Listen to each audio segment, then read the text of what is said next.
అసలు అమ్మాయిల బిహేవియర్ ఎలా ఉండాలి, వాడేం చెప్పాడు అది మాట్లాడే లోపు కేవలం ఇది సెక్షువల్లీ మోటివేటెడ్ క్రైమ్ అయితే అంత ఘోరంగా కిరాతకంగా అమ్మాయిని లోపల నుంచి బాడీ ఇంటెస్టైన్స్ కూడా బయటికి లాగాల్సినంత అసలు ఆ ఆలోచన దానికి మూలం ఎక్కడి నుంచి వచ్చింది? అది టూ డిఫరెంట్ థింగ్స్. ఇప్పుడు నా పాయింట్ ఏంటంటే అది ఇన్సిడెంట్లో ఇప్పుడు అది దానికి రకరకాల క్రైమ్స్ ఉన్నాయి. మానభంగం ఇస్ డిఫరెంట్, గ్రీవియస్ ఇంజురీ అనేది డిఫరెంట్. రాత్రిపూట చీకట్లో లైట్లు ఆఫ్ చేసి లోపల ఉన్న బస్సులో తను తిరగబడి చాలా స్ట్రగుల్ చేసిన వలన ఆ టైంలో ఎవరెవరికి ఎక్కడ తగిలింది ఏంటి, వాళ్ళు తాగేసి ఉన్నారు, ఏం మైండ్ సెట్లో వాళ్ళు ఉన్నారు, ఎక్కడో తగలరాని చోట ఎక్కడో తల్లిగా విపరీతం కోపంతో. కానీ ఇప్పుడు కడక్కని మనకు స్నాప్ అవుతాం ఒక్కొక్కసారి. ఆ స్నాప్ అయినప్పుడు ఒక కుక్క ఉంది, ఒక కవుక్కు నరిసి కరుస్తుంది అది. ఎందుకని can't control the temper at that point of time. అంత చేయాల్సిన అవసరం ఉందా దానికి అంటే? అందుకని అంటున్నాను, they are near to animals అనేది ఆలోచించి చేయవై. కానీ ఎవరైనా ఆలోచించి అలాంటి పని చేయలేరు. అప్పుడు ఏంటి, మీరు తను దెబ్బలాడుతూ ఉంటే వీళ్ళు పట్టుకుని ఆ చేతిలో ఆల్రెడీ రాడ్తో అబ్బాయిని కొడుతున్నారు. దాంట్లో జరిగిన దాంట్లో ఏదో జరిగిపోయింది. వాళ్ళు ఏ లెవెల్లో డ్రంక్లో ఉన్నారు.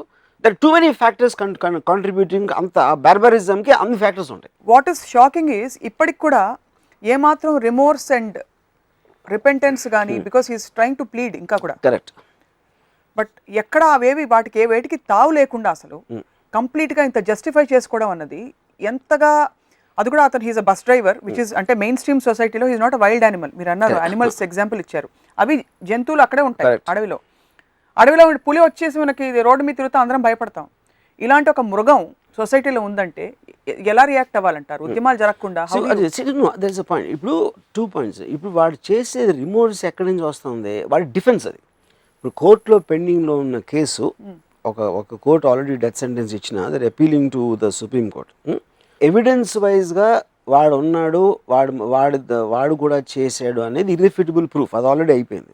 ఓన్లీ ఛాన్స్ వాడికి ఏముంది, trying to demean the character of the person who died. అదొక్కటే defence possibility. But however he demeans he has no right to rape her. అది ఆల్రెడీ అయిపోయింది. నేను వాడు మాట్లాడే దాని గురించి చెప్తున్నాను. ఇప్పటికీ రిమోర్స్ లేదు అని మనం అనుకుంటున్నాం కదా. ఆ రిమోర్స్ వాడు ఎక్స్ప్రెస్ చేయకపోవడానికి మెయిన్ కారణం, వాడు ఏమంటున్నాడు, he's trying to demean the girl. ఆ అమ్మాయి రాత్రిపూట ఉండటం తప్పు, ఆ అమ్మాయి ఎవరితోనూ ఉండటం తప్పు అనేది, that is what is trying to concentrate on. అదే కదా చెప్పేది ఇప్పుడు. అందుకని ఏంటి, ఆ అమ్మాయిని క్యారెక్టర్ అసాసినేషన్ చేయటానికి చేస్తున్నాడు. ఒక ఆడపిల్లని ఇలా చేశారంటే అది మామూలు ఆడపిల్ల కాదు, రాత్రి బయట తిరుగుతుంది, అమ్మాయి అసలు యాక్చువల్లీ ఎవరితోనూ తిరుగుతుంది అంటే, అలాంటి అమ్మాయిని ఇలా చేయటంలో మీరు అనుకున్నంత అంత తప్పు కాదు అనేది యాక్చువల్గా signal. That is what is trying to do in that. అది రిమోర్స్ లేకపోవడం మనం అంటున్నాం. కానీ వాడు ఇండివిజువల్గా వాడు ఉన్న డిఫెన్స్ అది ఒకటే. ఇప్పుడు ఆడు ఎప్పుడైతే నేను ఇది చేశాను అని అంటే, which means is accepting the mistake.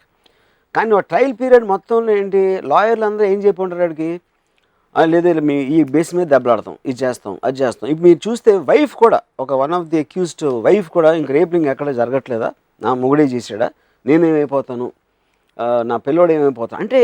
ఎందుకంటే నాకు జరగలేదు కాబట్టి ఎక్కడో జరిగింది అని మేము చాలాసార్లు మనం వింటాం. ఒక రేప్ కేసు అక్యూజ్లో ఫ్యామిలీ మెంబర్స్ ఎప్పుడు అమ్మాయిని బ్లేమ్ చేస్తారు. ఎందుకంటే వాళ్ళకి వింటాం, వాళ్ళకి నమ్మటం ఇష్టం ఉండదు. నా మొగుడు లేకపోతే నాకు సంబంధించినోడు ఇలా చేసి ఉంటాడా అని అసలు వినటానికని ఇష్టం ఉండదు వాళ్ళకి. సో ఇవన్నీ different human emotions surrounding the thing. నేను 2 పాయింట్స్ చెప్తున్నాను. ఒకటి, of course he has to be punished to the maximum laws of the country, point 1. కానీ that is not going to stop it. Any real solution అనేది ఆ mind సెట్ని educate చేయాలి. ఎలా educate చేయాలి? ఎలా ఎడ్యుకేట్ చేయాలంటే, ఇప్పుడు ఫర్ ఎగ్జాంపుల్ ఇప్పుడు ఇది ఉందనుకోండి, ఫర్ ఎగ్జాంపుల్ ఆ లాయర్స్ ఒకటి చెప్పారు, నా కూతురు కానీ అలా బయట రాత్రి వెళ్ళిందంటే నేను నిలబెట్టి పెట్రోల్ అంటించేస్తాను. I think they are more dangerous then the rapist. వాళ్ళు లాయర్స్ రేప్ చేయకపోవచ్చు, కానీ అలాంటి థింకింగ్ మోడ్లోంచి వీళ్ళకి కన్విక్షన్ వస్తుంది. ఒక మృగం ఒక తాగిన మైకంలో మత్తులో అసలు ఇలాంటి ఒక చర్యకు పాల్పడితే ఓకే, కానీ ఒక lawyer, educated lawyer who is suppose to stand up for this girl is on the contrary arguing on his behalf. ఎంత వాడి లాయర్ అయితే మాత్రం దాన్ని ఎలా సాల్వ్ చేయొచ్చు అంటారు? ఎలా? ఇప్పుడు 2 పాయింట్స్ అండి. ఇప్పుడు ఫస్ట్ ఆఫ్ ఆల్ ఎడ్యుకేషన్కి మైండ్ సెట్కి I don't think there is a difference.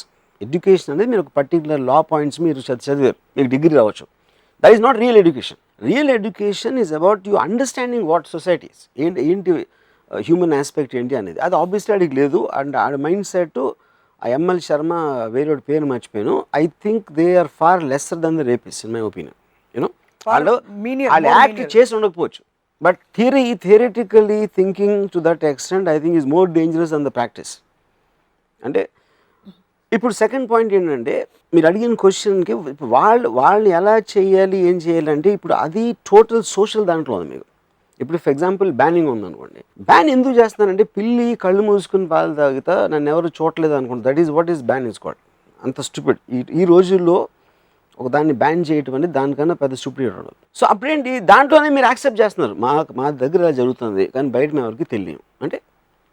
తెలియకుండా ఎలా ఉంటుంది?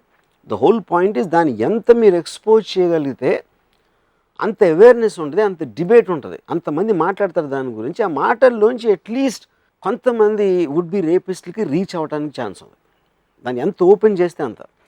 కేవలం కోపంతో పనిష్మెంట్ చేయటం అనేది it is very very superficial treatment for the problem. What do you think is in the lawyer's mindset? Do you think he really believes that if it were his daughter he would have farmhouse తీసుకెళ్ళి తగలబెట్టేసేవాడు, or he's just saying it because he's supposed to defend? I think it's partly two things. ఒకటి, it's highly possible he has that mindset, ఎందుకంటే అది చాలా మందికి ప్రివేల్మెంట్ ఉంటుంది. రెండోది, ఎక్కడో అసలు మా కల్చర్ ఎంత గొప్పదో తెలుసా అని ఆ బ్రిటిష్ జర్నలిస్ట్ దగ్గర గొప్పలు చెప్పుకోవడానికి కూడా చెప్పుకోవడానికి ఆస్కారం ఉందని నా ఫీలింగ్. ఎందుకంటే చాలామంది what they don't mean also, ఒక ఫారిన్ జర్నల్ వచ్చేసేపు ఇలా చెప్తారు, రిచ్ ట్రెడిషన్ ఆఫ్ కల్చర్, మేము అంతా ఆడవాళ్ళని ఇలా రెస్పెక్ట్ చేస్తాం, అది చెప్పడానికి కూడా చేసి ఉండొచ్చు యూనో. బట్ అది నా స్పెక్యులేషన్, ఐఎమ్ నాట్ సెయింగ్ ఇది అంటే భారతదేశ సంస్కృతి, మన కల్చరు, ట్రెడిషను ఇవన్నీ చెప్పే దాంట్లో ఇప్పుడు చాలామంది పాకిస్తాన్లో ఆనర్ కిల్లింగ్స్ ఉంటాయి, ఇంట్లో చెల్లెలు కానీ ఎవరైనా చేస్తే చంపేయచ్చు అని ఆల్మోస్ట్ ఒక యాక్సెప్టబుల్ థింగ్ అది. అంటే అంత సెన్స్ ఆఫ్ ప్రైడ్ ఫీల్ అయిపోతారు, ఆ ఎమోషన్కి రెస్పెక్ట్ ఇవ్వటం అనేది వాళ్ళు ఫీల్ అవుతారు. మనం వినటానికి ఏమో మనకు అలా ఉంటుంది. ఆనర్ కిల్లింగ్స్ ఇండియాలో కూడా జరుగుతాయి. So I think it just an extension of that. కానీ హానర్ కిల్లింగ్స్ చేసేవాళ్ళు, యాక్సెప్ట్ చేసేవాళ్ళు, అది ఒక కల్చర్లో ఒక పార్ట్గా గర్వంతో చెప్తారు. అది మీరు ఈ కాంటెక్స్ట్లో విన్నప్పుడు చాలా దారుణంగా ఉంటుంది. కానీ ఒక లాయర్ అయి ఉండి, బికాస్ ఫండమెంటల్ మనకు రాజ్యాంగం ప్రకారం ఇవన్నీ చట్ట వ్యతిరేకం, ఆనర్ కిల్లింగ్ అనేది it's not allowed. Correct. But how can he justify this premise when such a gruesome, ante worldwide it's accepted that it's one of the most brutal murders అని చెప్పి. Correct. So how can, with what face can he face any woman in his life? Ante it's seeming illogical and politically completely incorrect. Yeah. Why would he put himself in that situation? నాకు అది ఒకటి. ఇప్పుడు నేను అంటే just to be fair for second, I can't stand those guys. అంటే నేను వాళ్ళకి సపోర్ట్గా మాట్లాడట్లేదు, కానీ నా పాయింట్ ఏంటంటే, నేను ఫిల్మ్ మేకర్. ఒక డాక్యుమెంటరీ కోసం మీరు ఒక లాంగ్ ఇంటర్వ్యూ తీసుకుని కేసు గురించి మాట్లాడచ్చు, ఇంకో దేని గురించి మాట్లాడచ్చు, కల్చర్ గురించి మాట్లాడచ్చు, దాంట్లో ఉన్న ఒక పర్టిక్యులర్ థింగ్ మీరు ఒక డాక్యుమెంట్లో కాంటెక్స్ట్లో పెడితే అది కంటిన్యూస్ దాని మీనింగ్ మారిపోతుంది. Correct. Which can be possibility. కానీ ఇది నా స్పెక్యులేషన్ మాత్రమే. నిజానికి దానికన్నా వర్స్ అయి ఉండొచ్చు యాజ్ ఎ పర్సన్, అది నాకు తెలియదు. కానీ లార్జర్ పిక్చర్ ఏంటంటే, ఇప్పుడు ఫర్ ఎగ్జాంపుల్ నేను నా టీన్స్లో ఉన్నప్పుడు మా sister first time she wore A maxi అనే డ్రెస్ అప్పుడు వచ్చింది కొత్తగా, ఒక చిన్న గౌన్లో ఉండేది అది. మా అంకుల్ అంటే మై మదర్స్ బ్రదర్, తను ఫోటో చూసి ఇంటికి వచ్చి కబోర్డ్ తీసి తనకున్న మ్యాక్సీలను తీసి చింపేసాడు, you know, and my own mother's brother.